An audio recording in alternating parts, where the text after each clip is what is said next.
What are your names and where are you from? My name's Jerry. I'm from Niagara Falls. I'm Sam Frishone. I'm from Niagara Falls, New York. Okay. You guys have a special expertise. What is that expertise?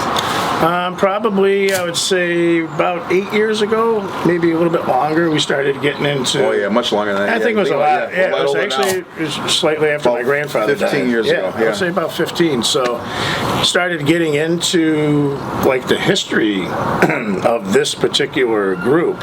And it's beyond imagination. And while we were engrossed in that history, where I work, I came across somebody that was actually the person who was in charge of taking them down. What group is that? New York State Police. They had a special unit that worked out of the basement at City Hall. And all they did was have an enormous amount of wiretaps, and they had some really great guys. And everyone from Joseph DiCarlo to the Magaddinos, I mean, they knew what these people, how their wives cooked dinner. I mean, these guys were pretty good. George was probably the most, well, he would be the only one left, but he was probably the most knowledgeable of the whole situation. Great guy. Yeah. So George, me and George come into contact with each other probably on about a 4 to 5 year journey of us giving him information because we had access to it from different people. We had bought some stuff from a person that had a whole collection of it. And there's several people that live in the town that have like little key pieces of this group.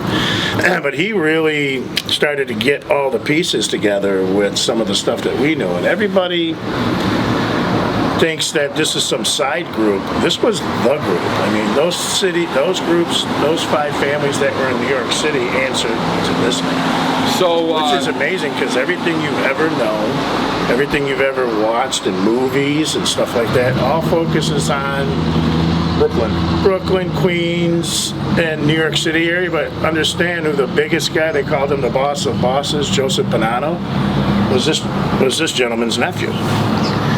So, I'm sorry, his cousin. His mother and Stefano's mother were sisters.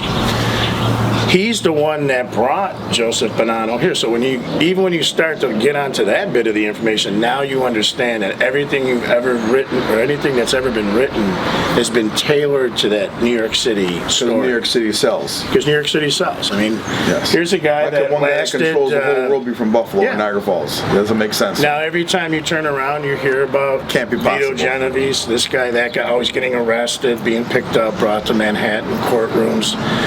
This guy's entire tenure, he never was arrested, not even once.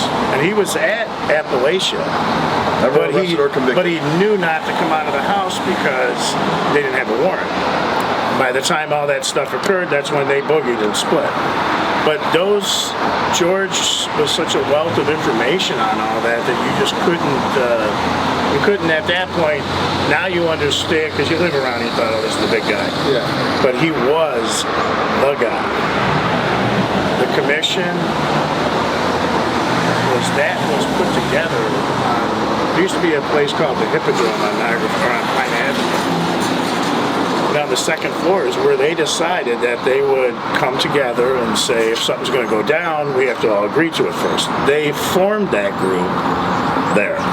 Which nowadays is like a 5 and 10 store, you know? Yeah, it's some kind of cell phone. Okay. A porn theater back in the 80s or 90s and the Niagara Falls Cinema it was. Yeah, I remember that. But upstairs it was a hall where a lot of people. That was Mafia back in the day. That was originally a real theater. It was called the Hippodrome, and that's where they were all the music. And upstairs was a banquet hall where a lot of people, when they got married, Italians and stuff like that, that's where they went. Yeah. And that's where there's another person in town here that has a ton of these stories because his dad basically had the place where they used to meet all the time, so he knew a lot about it. So we connected that person to George, and then George started getting all the pieces, and then eventually him and Matt, I can't remember Matt's last name, from the Buffalo Evening News. Oh, you remember that guy? Yeah, I forgot. They took everything, all the information that we went and gathered from people with George, introduced George to people that knew these particular stories and stuff like that, and they put that all together, and George published a book called Teflon Don. And that's about the fact that this guy, when you read that book, it's incredible. You all of a sudden you get the real picture. like this guy was the main character, but his policy was no attention. So that, I mean, to him, he'd rather have a suitcase full of money than worry about like who's seeing him out at a movie. 1659 Whitney Avenue. Whitney Avenue. That's a good place to go to because that's where the bombing occurred. So you'll see his house, his brother Nino's house, and then his sister's house. Right there. And his sister's where the bombing happened. Because they ended up killing, I think, her husband and his sister, right? Good story. The guy, poor thing's passed away, but the person that used to own the Como said that he told us one time. He said when that happened, that his father Nick, which is the founder of that restaurant, Antonacci, he cooked for them breakfast, lunch, and dinner. He went to the house down and just sent meals there and did that. So that is how respectful they are. To all the businesses. And you got to understand, that guy was happy to see all the businesses thrive because he got a piece of it. You know what I mean? Whereas when you look at today's world where these groups are, I believe myself truly that these groups were police for the criminals. And yes, that would be a good way to not only are the people that are involved in these groups criminals, but the main criminals are your politicians. So they were a balance to that. Think about the mayors that were, that served during time when he was here. That's the one part of the theory I haven't investigated yet, but who were the mayors during that, say from this date to that date? I mean, he was here from 1930 to about 1924 to about 74 when he died. Pretty much, I'd probably say the last few years he probably wasn't in total control. But, a little bit older and stuff like that, and maybe one of his kids was, but... So yeah, it's a very interesting in comparison to what's reality with what you think it is. So who was Stefano Magaddino? Stefano Magaddino, I guess if you wanted to put him in like one of those Gambino family, whatever it is, they referred to themselves initially as the Black Hand. And that's what his brother Gaspar, when he ran all this around him, that's what they referred to. So they weren't like one of those where they took a name and did that. And even later, I don't think they ever gave it a classified name. No. Anything like where you would say, oh, the Magaddino family. That's what the word Cosa Nostra means. Our thing means nothing. Right. That was just... Theirs was Amico Nostra, like our friends, their group, stuff like that. There's nothing in the name. Right. So he's a Sicilian guy that came to America. Yep. And, made money and he ran a tight ship. He picked Niagara Falls and he controlled everywhere from, you could say from Toronto to Montreal all the way down to Pennsylvania, which would be say into Ohio and everything. Youngstown, Ohio, where Russell Bufalino was. So, for those who've never heard of him, oh, you mean on that level? Yeah. So if you never knew him, that's more the angle that I'm going for. His coming to America story is that you're trying to say? Yeah. Okay. His coming to America story is that he left Castellammare del Golfo, which is the far western portion of Sicily. It means in Sicilian the castle on the Gulf. So it's like a little inlet right there. Yeah. That's where all of these people, his brother Nino, Bonanno, all those people are from that area. Okay. Now you go eastward back towards Italy and you'll come into Corleone and Palermo. Okay. That's your second group of people. Like Lucky Luciano was a Palermo Sicilian. Okay. So you see you have two factions. So when he came to the United States, he did not come to Ellis Island like our families did. He got here how he got here. Once he landed here, he was in the New York City area for a while. And he was part of a group called the Good Killers, which there was about 8 guys, and they were what you would probably say would be the precursor to Murder Incorporated, where Albert Anastasia was the guy who said, hey, when the commission said this guy's going, they get a hold of Albert Anastasia, and someone from Murder Incorporated would come and kill you. In the 1920s, there was a group that people went to get things done, and they were called the Good Killers. Good book online. They have the whole book, and you can scan it, or you can just read it. So he commits a few crimes. His brother's running this area here, and as it's evolving, and then he ends up coming here eventually. But Think about it, he was a tough guy. He was a killer. Right, he was a killer. He was a killer. And who is this again? This is Stefano Magaddino. Oh, okay. He was a killer. So Why do they call it the good killer? That was just a because they were good at what they did. Oh. Yeah, they were excellent at what they did, and they did it in unique ways that would be pretty violent. Like ways that you would probably think in the 1980s what the Colombians used to do. Like, Oh, really? Yeah, they would burn the faces off of people. They would do what? in Burn your face Canada, off. there were Yeah, two so you can guys. identify them, you There know, were so really? two- yeah, burn I'll tell your you a face good story of what they did to two people, and their last name was Lupo, and it was who ran for. He ran Canada. Okay. But Southern Ontario, Niagara Falls, St. Cat's, stuff like that. There was a family, their last name was Lupo, and it was two brothers, and they ran that place for him. Yeah. Something happened, and they went against him. They burned that person with a blowtorch and chopped him up. Really? Yeah, him and his brother. Oh, wow. So that's, but the other end of the spectrum, they help every single person that lives in these neighborhoods. It's a weird balance of power, and I think it's a way of how they kept control. Yeah. But anyway, so he's part of that group. He's part of that group, the Good Killers. He's making his mark. His brother's here building this area. It gets to a point where he has to actually leave that area because of the things that he's doing, and pretty much you only get away for What so area long. is this? New York City. Yes, they were hunting Okay. him So down. he left New York He City left New York City. because they're hunting him down. Yes. Yeah. Okay. He comes here, and his brother says, "Okay, you're going to run this part of the area." Okay. At that time, I believe, I could be wrong, but I believe it was the Spalinos and the Palmaris that kind of ran this area, according to what George was telling us. Okay. And they basically gave them the ultimatum of, you just need to leave. And that's the business of it. I mean, it'd be like today where these kids are young punks, gangs, shooting everybody up. They could have committed your shot and killed everybody. So now we're in charge. But they told them, respect, you can leave or you can die, whichever one you want to do. Yeah. So you always have that balance of their power. So he becomes the person here. This town, I mean, you can't, this is not even the same town. I don't even know how to explain this to you. The waterfront had everything from factories to breweries. I wish Tony was alive because he had he worked in the Magaddino's brewery. Yeah. Okay. And he tells all the stories of all the different things that used to happen there.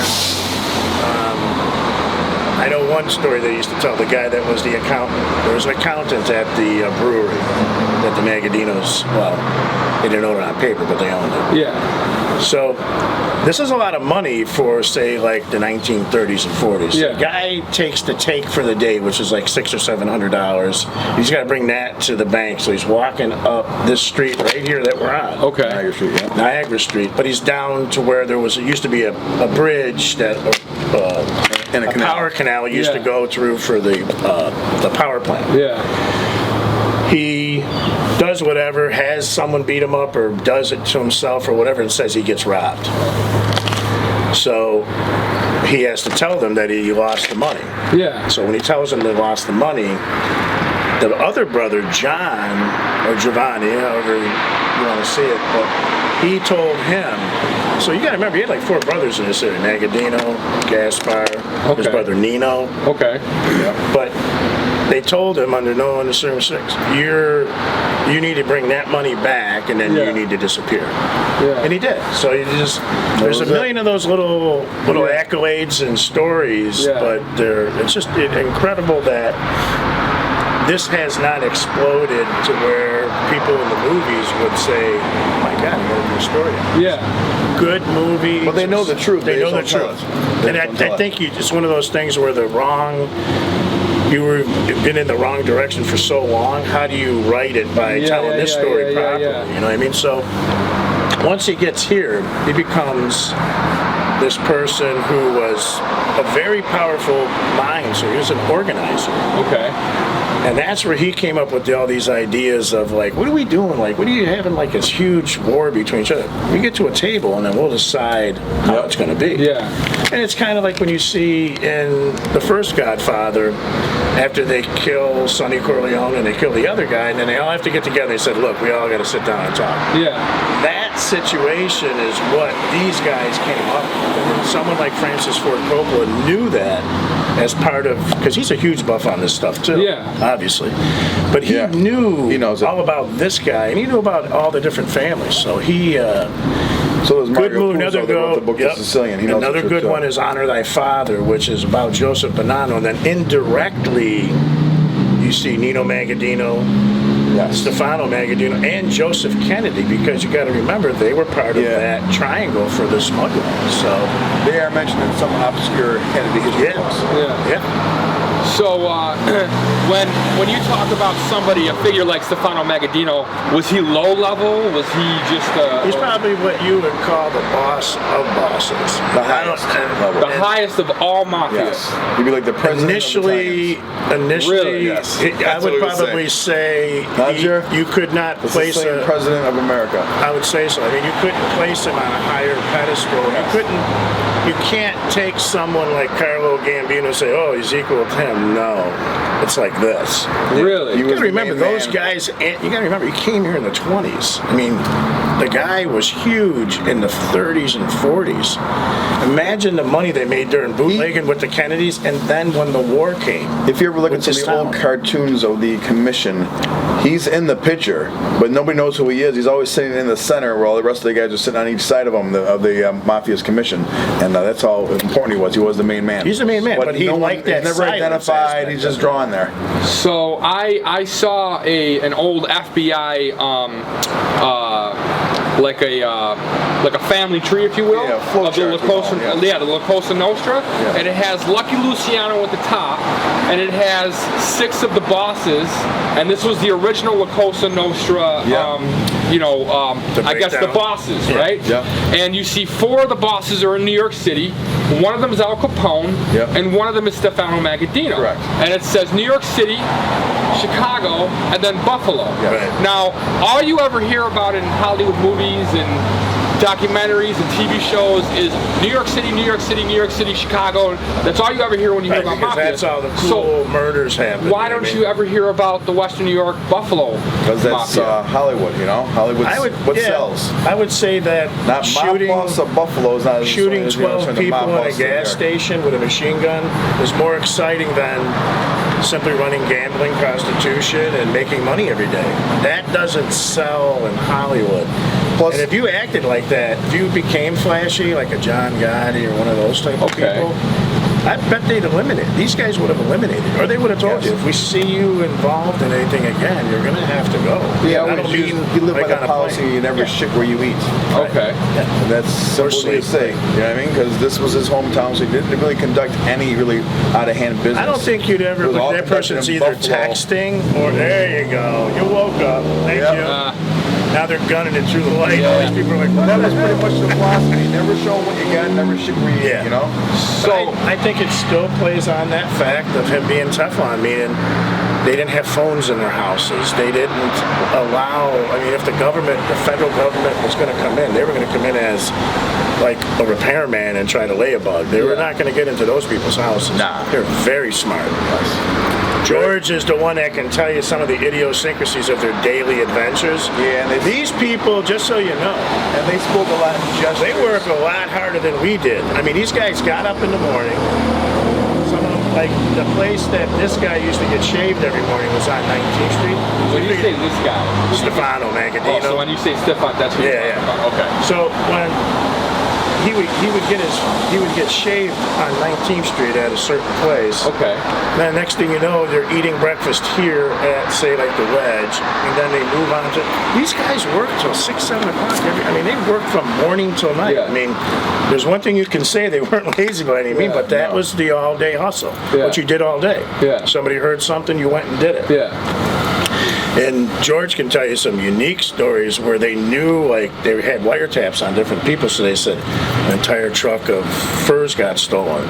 So they're telling each other on the phone where they're located. George's group, the New York State Police, heard it. They waited till everything was there, and then the police went, and these 5 guys, they went and took all the fur coats that were covered and put away, and then they listened on the phones to hear the chaos of like who took them and did all that. Yeah. He really has some. The New York State Troopers played New York games State with Troopers. they really worked the Magadinos. They really did. And they knew George was any of them. Nope. But was always they gained enough information to like shut a lot of situations down. I think they knew they could never take him down, so they would say like, "Oh, this gambling operation." It's monitored. The governor ordered them to monitor. We don't know why or why. There's no records of it really, other than the police officer who told us the story. Yeah. This book he wrote. He's got so many tremendous stories, man. Really? Yes. We have some tremendous stories. So, what is the relationship? What was the relationship between Niagara Falls and the Mafia? I would say this was the hub. This was probably when you. This is where everyone lived. I have to backtrack.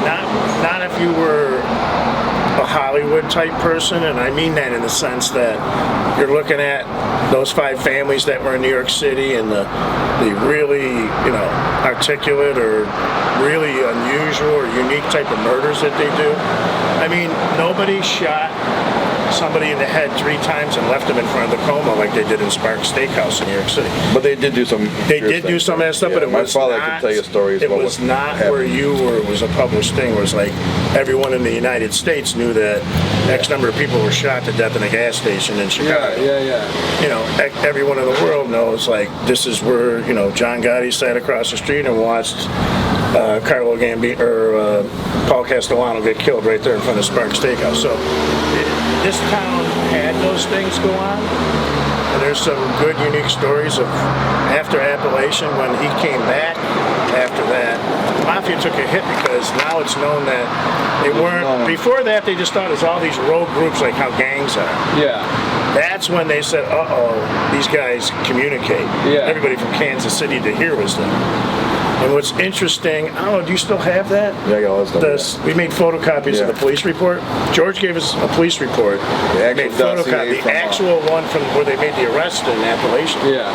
And the average person at that, I guess you could call it a conference, the average person at that event had about 10 grand on them. Really? So I don't know what that, each person had almost the same amount of money, so was that a buy-in? To buy-in or to pay tribute to Stefano or whoever. They had, it was down. It was so, the New York State police were very everything, cars, the clothes they wore. Everything they had in their pockets. This guy had candy. Very, very cool police report. New York State police at that time. Back to answer your question about the connection. Yeah. The connection, it's simple. This is pretty much where all the people lived that were in the Magaddino crime family lived in the Niagara Falls area. Really? This is where they chose to make home. This has a high, I don't know about now, but this has a high and his level brothers all of lived down Sicilians. Whitney Avenue. Yep. And then the rest of them lived off of Pine Avenue, and that was pretty much it, or off of Highland Avenue. That's where the 3 clusters of and you got to understand, too, their connection also is the fact that they helped immigrate this place. So basically, you're the leader of a major organization that needs employees. Okay. And those employees can be people that, how do you get them? So you can't. They have to be family or friends, or family and friends of family, because it's a very tight group. And I mean, speaking the wrong way or doing the wrong thing will get you killed. So that's why a lot of people emigrated here from Sicily and came here. Didn't go to here or here, but they came here. To Niagara Falls. They came to Niagara Falls. So that's why you have a lot of Sicilians in this town. Yeah. So what were the original demographics of Niagara Falls, New York? I would probably say right where we're standing right now, Polish and Italian. Italian up to that church over there, and then it was Polish. Well, when I was a kid in the 60s when I was born, 60% of the population of Niagara Falls was Italian American. Really? So 6 out of every 10 people were Italian. Yeah, you had a lot. And there was a larger amount of people living there. Yeah, you had 100,000 people. Their max population was when I was a kid, some of the 106. streets, like my grandparents lived off of 18th and Pine and stuff, and 19th and 20th Street, they wouldn't even speak a word of English. Everybody spoke Italian. Really? Yeah, and you'd go down to the neighborhoods. When you think about Little Italy, too, I mean, I know they like to have arches and have a signified area where they can say this is where that is, but really, 18th, 19th, and 20th was the main. Those 3 blocks right up here from Niagara to Ferry, or to Walnut, that was like the main Italian community. Really? That was the main Italian community. It was pretty But you intense. gotta understand too, East Fall Street had they had like a Little Italy type of all the different businesses. Really? 3rd Street had, so Oh my God, everywhere it was you went. unbelievable. Every storefront on Pine Avenue's name was an Italian business. Really? Every single storefront all the way down. From 30th, which would be Pine, Yeah. to whatever, High Park, all the way down You to could see too, 15th and Pine. there's Okay. plenty of books that tell you all the businesses that were here. Yeah. I have one of my, it's called Niagara Falls Matters. It's written by the former Gazette publisher, like Okay. a real publisher, Hamilton B. Miser. Hamilton Miser. So he wrote a beautiful book, and what he did was say this street right here. Well, obviously this wasn't here when he did, but this was a group of like side-by-side buildings all the way down, like row fronts. Okay. And he says the name and everything of every business. And there was actually an Italian newspaper right on Pine Avenue between Really? 17th and 15th Street. Like there's a 7-Eleven. Yeah. Then there's a place called, I don't know, some kind of a bar. And then there was a monument company right next door to it. That's where the newspaper was. Really? Yeah, it was Italian Sicilian newspaper. So it was beautiful. this was a very tight-knit community. And I think when you see someone like him die, what happens is it creates this gigantic vacuum. Okay. And in that vacuum now, say you're the scumbag politician like most of them are, okay?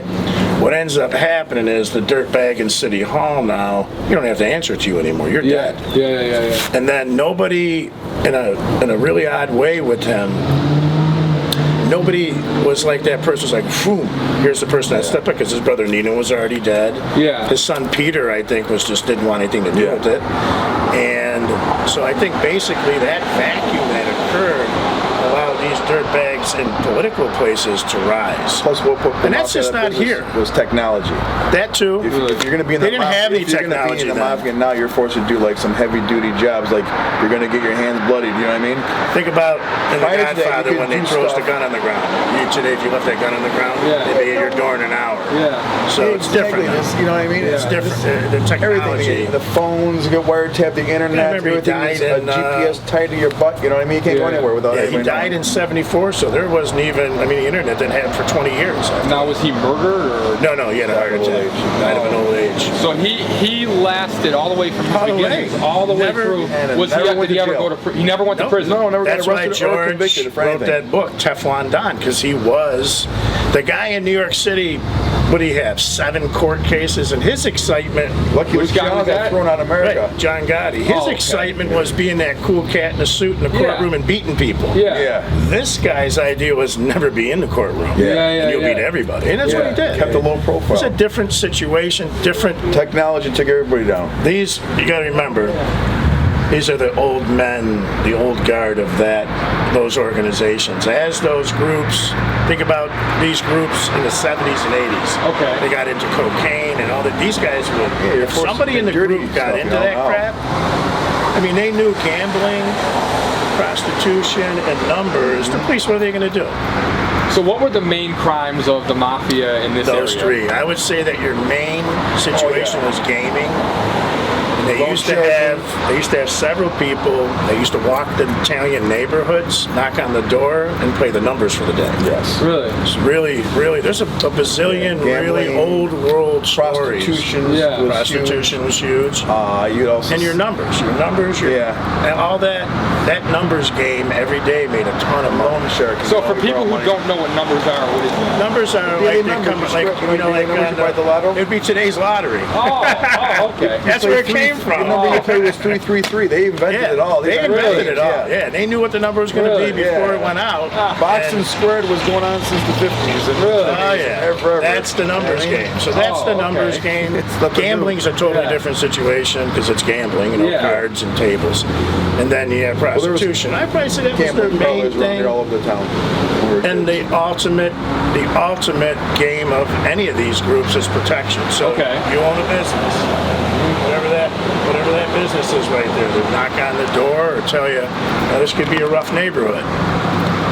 You know, you want to have a friend in this Yeah, They have neighborhood, it but this mostly could in be a Buffalo, rough. not Niagara Falls. They Yeah, I didn't don't think shake they down did Niagara that. Falls I think they business. got their beak wet because they knew when he entered a business, it'd be like, oh, Mr. Magaddino. Yeah. No one ever complained about getting that happening to him. It was always when Buffalo. Buffalo was the big game. So what was Buffalo? Buffalo was 500,000 people back in the day. Okay. So basically, if you want to compare Niagara Falls from, say, good idea. Now this is Niagara Falls peak and when Niagara Falls declined. So 1898. So you say, oh, that's way a long time ago. It is. But that's as the industrial age in this area and power generation, all that started to rise. That's when this area started to become more populated. Yeah. So from then until 1968, which was 1968 is what they would say the pinnacle peak of over 100-something thousand residents. The building of the new power plant in 1961. Okay. So all these things were going on in this area. After 1968, like Sam's saying, technology, people are starting to get onto these different businesses and stuff like that, blah, blah, blah, blah, blah. So if you look at from 1968 till, say, 2019 now, everywhere, and not just here, but I'm going to say the entire Rust Belt, all these different places, in Pittsford and all these different places, that all these older gentlemen like this are gone. Yeah. You got the younger punks that were in these groups who, along the way, they needed an extra couple guys, so you were kind of sketchy, but we let you in anyway. You know what I mean? Like, so that's the people that were involved in it. So the secrecy, the respect, and all that, I think the first couple of people, because of technology, would work them so hard that they could no longer keep their mouths shut. Yeah, you can't. They were destroyed because they had them on You're going to spend 40 years in jail, or you're going to say... Back in the day, there was no technology, so you could lie. Yeah, I don't know nothing. I paid my tax. That's it. I paid my tax. That's all you can say. You can say stupid, ridiculous stuff and not go to jail and lie. But how basically, do you lie nowadays? We can't. There's a camera right there videotaping us beside your camera. So when you look at today, and you don't even have to look at it, you look around this neighborhood, you have to ask yourself, like I was telling you earlier, if something like this was still occurring, does this neighborhood look like this? No. Absolutely not. All the things you see when you see about, oh yeah, if anybody got caught selling drugs near a school, all that stuff's true. So you look at that as a threat into this society and most of the different communities in this area. When that thread got pulled, it created this gigantic vacuum where, like I was saying, petty criminals took over. The petty criminals who were just scumbag politicians now become the main people. Imagine that. Now so the mob boss is a politician. Right. Now the mob. Well, yeah. Are you kidding me? Yeah. When you look at things. You know? It's all about donations, it's all about this, it's all about that. And leverage, when that becomes a personal thing. Think about it, right? Yeah. But the only problem with the new extortionists... Bring in money, we'll talk business. Yeah. With the new extortionists, they never get anything done. Okay. Nah. These guys, I mean... You brought them money, guess what? You got that vacant lot, your house was getting built on it. That's right. You know what I mean? Think about it back then. Hey, they're holding this lot up, I really want to buy it. Yeah. Oh, you do? Give me this much and we'll make it happen in a couple days. Correct. And that's, I'm not saying that that's how you do business, but that's how you shortcut through business. With little roadblocks, little beaks getting wet. Not what you see at City Hall now. No. What you see at City Hall now, not just at this dirty City Hall, but every City Hall around town is, what are you going to get out of it? Yeah. The guy that I elected you, but what are you going to, your deal is you're not out for your constituents, about what about you? Exactly. So that's what happened in a lot of these communities. This gentleman's death and the death of gentlemen like him created these gigantic vacuums. And now you see where, you know, people don't want to be in this neighborhood and they emigrate. And now you got mass exoduses to places like Lewiston, Youngstown, Wilson, and Tonawanda, stuff like that. And that creates this mess. What's the atmosphere like in Niagara Falls nowadays? I would say that it's on a, you know, you can look at it. You could look at it in two ways. You could look at it in two ways, which is a spiraling downward fall due to the inadequacies of the people that are running things, and they're going to be out soon, and we'll see the next nut that gets in and what he does. But the key is that this town is in a very sad shape because the people who want to help and do things, you can't get involved in anything. I mean, we were involved at one time, but It's all the same people. Yeah, even though we got pinned as mob boss politicians, we were like just the opposite. Yeah. We wouldn't take anybody's money. Yeah. If you don't take a dime off the sidewalk, every big pig that was out there, we'd go after them hard, and we should try to take them down. And that was our trick. Yeah. We wanted to sneak in you're and out. hit all the old dogs out. What was this building? This building right here was Magaddino Funeral Chapel. Yes. And this was a very, like I said, one of my family members, the last time I was here, I remember walking out that door, which is in the back. But this was a very beautiful place. And it was very top, high end. They had a beautiful place downstairs too, where it was kind of like a little hangout place. Okay. Like we were telling you about the driveway being heated. Just how you pulled the hearses and everything inside. Yeah. When this place closed at night, I bet there wasn't a single thing out there. I mean, everything, they put it all It was always the neatest corner to drive by when you're a kid. This was, look out the window like, oh my God. This was a main place too, you gotta remember, because his connection with a lot of different Italian and Sicilian families in this town. This is where you would come, obviously. You would give him the business like he helped you. So what was the truth to the coffins? You mean like the double coffins? Yeah. Now, we've always heard that, and even George will tell you about it too, which is that when you got to remember, there's a crematoria here too. Oh, I didn't know that. Yeah. But George will even tell you about the double where they did do that for real. They did do that for real. I mean, my father was moved to Philadelphia to here because they're before World War II. They went down to New York City and Philadelphia, and they were getting rid of people that only spoke Italian, or like they would call them ginzos back then. And they thought they were Italian sympathizers because they were about to go to war against the fascist Italians. Okay. So they did like it was like a roundup, we call it. So they had to move my grandfather from about 1932 from Philadelphia to here, and they used a double coffin. The Magaddino family did it. Really? Yes, correct, 100%. What were some big famous mob murders in Niagara Falls back in the day? They had, I don't know the names anymore, but there were 22 people who were killed in a short period. Remember that one? That's a crazy story. In Niagara Falls? In Niagara Falls. In Tonawanda and a few in Buffalo here, there. But what happened after that little mishap in Appalachian, I think a lot of these guys that were like our age, the younger guys, we're in our 40s or 50s, and this guy's in his late 60s. Maybe he's a little weak, and he's a little bit weaker in the herd, and some of these guys conspired to do a little action against him before they could make a move. Who were they going to conspire? All his different crew members in his crew. Yeah, they're going to do like a little coup d'etat. They were going to whack Magaddino. A little coup d'etat. Either that or do something along the lines that was pretty. And why was this? Because it's a younger kids coming up. That whole Appalachian thing exposed all the groups. I mean, now you're a little weak. Everybody's mad at you. You're the guy. You look at all this stuff. He's the guy that's making 500 a week, and they think maybe he's making 2,000 too much more, and they start pitching together collectively. You've seen the movies. That's how this guy. But he came into where they these, and we knew one person, well, two people we knew, both are dead. They knew all the names, and they used to tell the story all the time. That was crazy. We used to love to hear it from him. That was crazy. But he used to say that guy got left in a car right there on 13th Street. Really? This guy, they found him at the base of the falls. You gotta remember, there's the ultimate weapons right there. You just throw them in the water. Yeah, back then. Is that what they would do? And guess what? There was actually a canal that ran through town. It was called the Conduit Canal. They used to throw people in that all the time. Really? Yeah.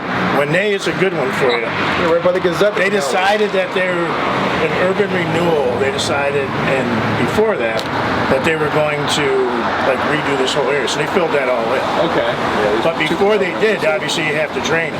Yeah. So they drained it. They pulled out, I forgot how many 55-gallon drums. God, yeah. Not that the drums were there, but they brought drums to put the guns in. So boom, boom, go by that Conduit Canal and throw it in. Yeah. They throw the or the gun in? The gun. Well, maybe both. Yeah, but the body would dissolve over time. Yeah. But they found a lot of guns. A lot of guns. They found a lot of guns during that. But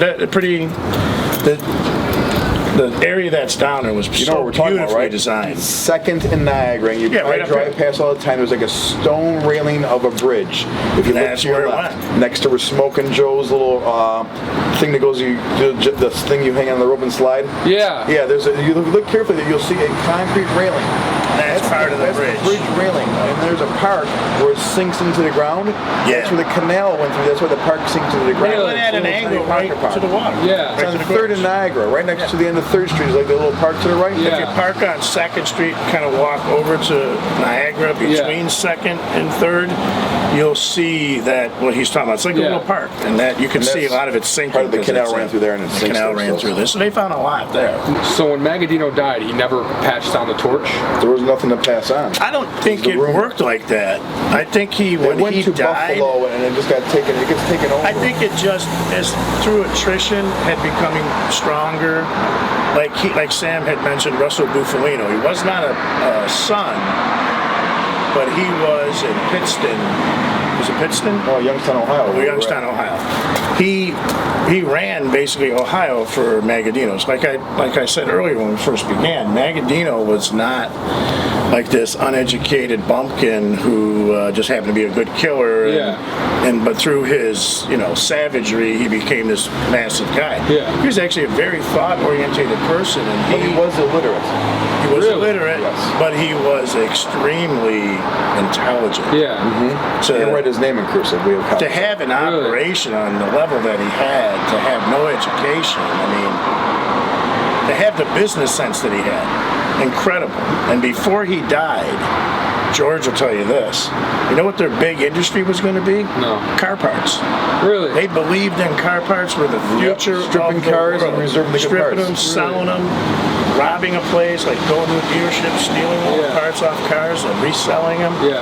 They had their big deal that they were just getting into before he died was heavy equipment. Yeah. Meaning you'd come and steal a high lift or a Caterpillar here and ship it to Brazil or wherever and get rid. So that's how they operated. So now, did he only control Niagara Falls and Buffalo? Was that it? No, I would say his thing was beyond imagination, which all the way down into southern Ohio, all of Pennsylvania, but not in the Philly area because Philly is similar to Manhattan. They had all different little groups in those big city areas.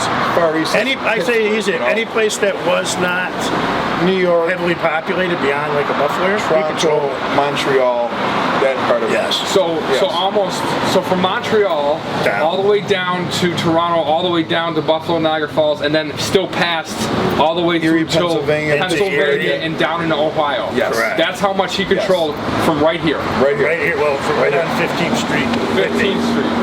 But in Niagara Falls, New York. Correct. That was the hub of all of that. So now think about that area. Now think about some of the things like I just said, like the vending business. You got a piece of that. You got this. You got that. You got this. Canada Dry Pop was there. Canada Dry. Burners, every single thing you can think of. Now imagine that in all those states. Yeah. Just imagine the money this guy had. Yeah. But like Sam said, today's technology. What if you had all that money? Yeah. And then they changed the $100 bill to a different bill. Yeah. How do you get rid of that? So that's why a lot of these groups cannot operate. The Federal Reserve passed a bill that you can't operate 10 grand cash. You got to take the real serious risk of going to jail because it's impossible to lie anymore. Yeah. You just can't lie and say you didn't do it. You can't. I mean, you're wiring technology got you. You know what I mean? DNA. The only people that can lie are small politicians. piece of your hair flew over there and you're done. You know what I mean? What was Appalachia? Appalachia was a small town in New York that in 1957, all of the big, the big groups. It was like a conference of all mob bosses. I would say it was a conference. That was in that movie. That was in the beginning of. Was it Godfather or was it Goodfellas? No, he's right. It was Goodfellas because when it happened, they went back because that particular person he's talking about in Goodfellas was a person that ran Queens, and somebody from that group, which was, it mistakes me who his boss's name was. I think it was Bonanno. But Joseph Bonanno and Magaddino and a few others were smart enough to know. Don't leave the house because they can get you. They need a warrant to come in the place. That's why everybody else was arrested. That's why everybody else was arrested. And that's why they got out. And that's why they got away. Because when they went to get the warrant, they boogied. And they also never got arrested. But see, somebody in the community noticed that there was a whole bunch of Australians seriously coming to town, fancy cars, and think about it, Appalachian. That's how it got tipped off. A simple country bumpkin sheriff, a bunch of or a trooper, or whatever. A bunch of guys in suits, like they did that. Suits. They basically, But what that did was that exposed everything. That means from that point forward, Yeah. Knew that it they existed. knew, who are you? Oh, your name's Vito Genovese? Who are you? Oh, you live in Queens. Now let's take a little look at Vito. Yeah. Oh, Carlo Gambino. Let's take a little look at what he's doing. Who organized that? That's Magaddino that organized it. Stefano Magaddino organized that The house entire was meeting. owned by Joseph Barbera. Correct. Now, what He's did the a family friend of Stefano Magaddino. What did the Mafia think about Magaddino after that happened? That's what I'm talking about. Yeah. That's where all the tailspin starts to happen, is people blamed him for that. Now, when you see these New York City stories that were usually lies from them downstate, Lies? They always lie. They, it's like The mob guys lie? No, I'm talking about the media. And Oh, the media lies. Yeah, okay. They portrayed it as a thing where they were like, we're splitting up the drug trade, we're doing this, we're doing that. That isn't what it was about. Prior to that meeting, when Albert Anastasia was killed, that meeting was to let everybody know that this particular person here right now is going to be in charge of that family, and that everybody just needs to calm down and not start battles between each other. Yeah. Shortly after that meeting, his cousin, Joseph Bonanno, figured he wanted to be what they call a capo di tutti di capi, which is the boss of all bosses. Okay. And he tried to strategize and kill some of these other leaders like Vito Genovese or Carlo Gambino. And it backfired on him. This is a good little thing for your story here. Okay. So his nephew, his brother drive down to Manhattan to go see him. Because the other people in the family are like, we're going to whack this guy. Yeah. But Stefano's the head of the commission, so you can't.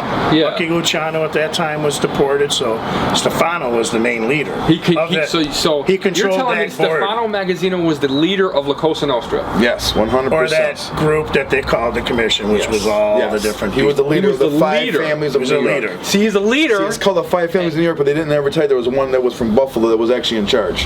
So you're a guy that was based Those out of guys Niagara paid Falls, New York, tribute to him. was running New York City. He was the president of all Sicilians in America. All. And what ended So up basically, all the families had to pay tribute to him every month.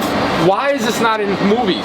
How do you not Because hear they've about already this? told that Niagara Falls. Like, who cares? they've already told that Al Capone story. They've already told that. What glitz happened here in Niagara Falls? You're like, where's the Broadway scene of the mob guy rolling down the I think street in maybe a they could have Cadillac, told that story and the Broadway 20 lights years flashing, ago. and Sinatra's in the car. Didn't happen.